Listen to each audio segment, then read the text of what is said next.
Breaking news. Janagama మాజీ MLA Muthireddy Yadagiri రెడ్డికి IT శాఖ గట్టి షాక్ ఇచ్చింది. గత కొంతకాలంగా బినామీ ఆస్తుల ఆరోపణలు ఎదుర్కొంటున్న ముత్తిరెడ్డిపై ఐటీ శాఖ తన పంజా విసిరింది. ఆయన కుమార్తె భవానీ రెడ్డి పేరు మీద ఉన్న సుమారు 5 కోట్ల రూపాయల విలువైన ఆస్తులను బినామీ ప్రొహిబిషన్ యూనిట్ అధికారులు జప్తు చేశారు.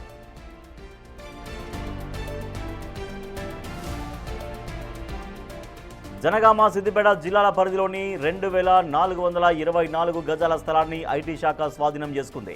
ఇందులో జనగామలో 6 ప్లాట్లు, చేర్యాలలో 2 ప్లాట్లు ఉన్నాయి. అయితే ఈ విచారణలో ముత్తిరెడ్డి కుమార్తె భవానీ రెడ్డి ఇచ్చిన స్టేట్మెంట్ ఇప్పుడు హాట్ టాపిక్గా మారింది.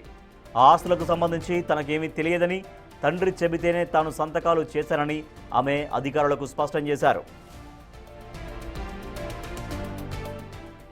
మరోవైపు ఆ నిధులు వ్యవసాయం ద్వారా వచ్చిన ఆదాయమని ముత్తిరెడ్డి వాదించినప్పటికీ అందుకు తగిన ఆధారాలు చూపించకపోవడంతో ఐటీ శాఖ ఈ నిర్ణయం తీసుకుంది. తాజా ఇన్సిడెంట్తో ఐటీ శాఖ ముత్తిరెడ్డిని కోలుకోలేని దెబ్బతీసిందని చెప్పొచ్చు.